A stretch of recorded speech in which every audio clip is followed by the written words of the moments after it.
Hi, I'll be installing the SMTP server today. So the first thing you want to do is go into Server Manager, and you could access that several ways. You could go into this computer or my computer and click Manage, and it'll bring up the Server Manager, or in Start menu and bring up the Server Manager this way.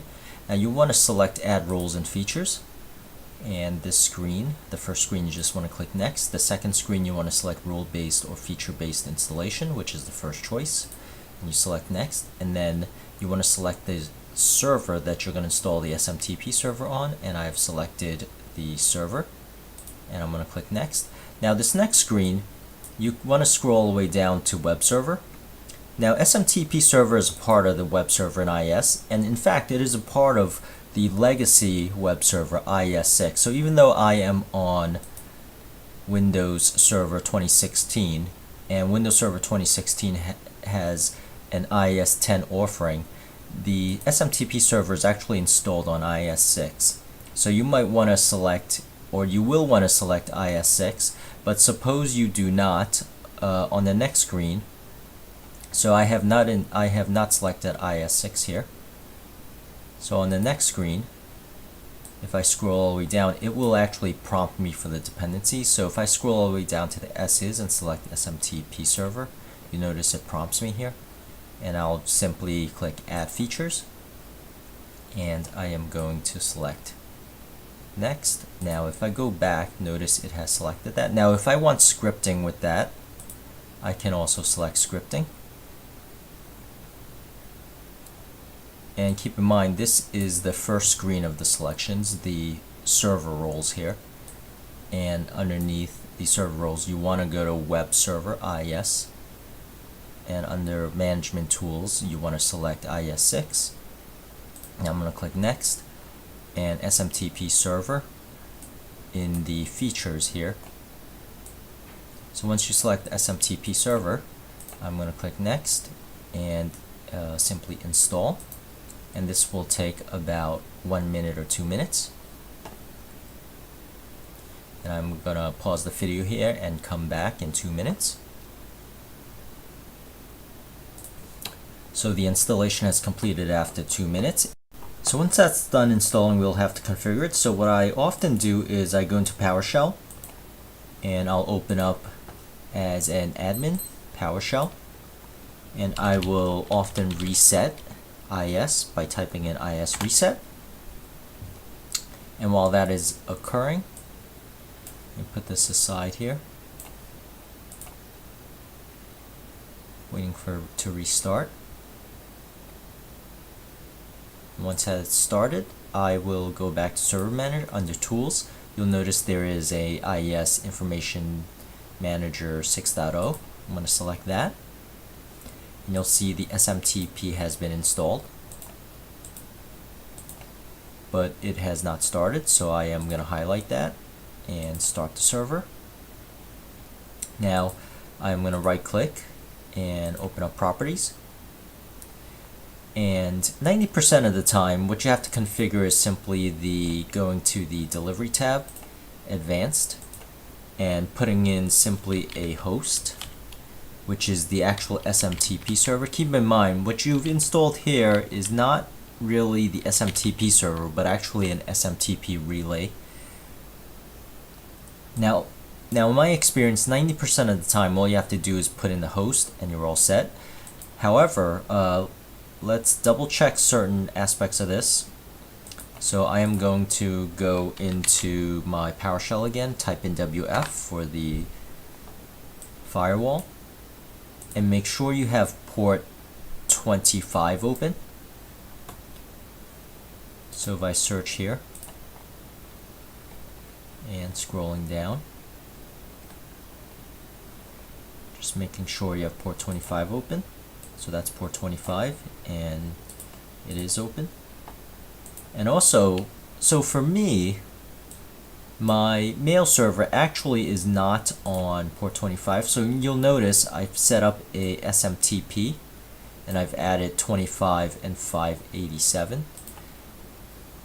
So 587 is actually my server port here. So the other aspects that I have to configure is the outbound connection, where I have to put in 587. And keep in mind, this is just particular to my configuration, but if your mail server you're connecting to has a different port than the default port 25, SMTP port 25, you'll have to put that in here. And also my mail server requires authentication, so I am going to put that in also. Cowboy at gmail.com, code cowboy.org, and I will be typing in my password. Now oftentimes what ends up happening is you'll have to also configure the permissions. So under the Access tab, click Relay, and instead of only the list below, you have to select all except the list below, and I am going to click OK. So now that I have my access restrictions set up, I want to test the sending of an actual email. So I am going to go into my SMTP client here. So I'll have a link in the description area where you could download an SMTP client where you could test out the connection. So I'm going to go ahead and download my client that I wrote. And this does require Framework 3.5, so you might have to install .NET Framework 3.5. And I am going to go in here, run the application, and it'll ask me if I really want to run it because it doesn't recognize the exe. I'm going to click more info here and run anyway, and it'll bring up my test SMTP test mail client, and I am going to put in port 25. So keep in mind, this is to connect to the SMTP relay server I just installed. So I do not need authentication, whereas when I was configuring my relay server to connect to an SMTP that delivers, I needed authentication. So my SMTP server that I just installed actually does run on the default port 25. And I will be testing out an email.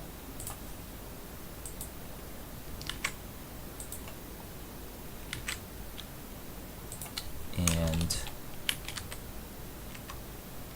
test, and I will be hitting send, and you'll notice the email has been sent. Now let me show you some of the issues you might run into. So that email was sent. However, if I go back into properties and I reconfigure the relay to what the default value was, notice the error that I'll get. Now when I hit send, you'll see I got this email. I got this error message. So if you get this error message, what you would like to do is once again configure the relay restrictions. Go into Access, Relay, and select all except the below. Now oftentimes in production I would like to restrict certain IP addresses that can connect to my mail server. So keep that in mind. That might be an option you may also want to do. In which case you will have to put in the local 127, allow the 127.0, and also the server IP address itself. In this case, I will not be configuring that because I've selected all except the list below, which has nothing. So I'm going to click OK here, apply, and once again, when I hit send, it works.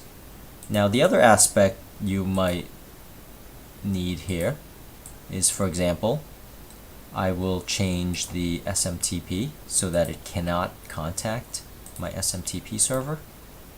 Now it will still say it's sent because it doesn't know any better. However, I will not actually receive the email. Now to debug that, for example, you can go into C:, where the SMTP server is installed, inetpub, go into the mail route and click on any one of these. So you'll see it might be in the queue. So this was undeliverable because the SMTP, so if your SMTP relay server can't connect to an SMTP server, your queue here will fill up and you'll see a lot of EML files. So for example, if I open this up here, you'll notice delivery failed, but it's still in the queue and it's going to keep on retrying. And this is the email that I was trying to send. You'll notice my test here and the subject line. So that is a way to debug this, is by reading those email headers. Now if you go to the bad email folder, you'll notice this is also labeled as bad. I can open it up in a text editor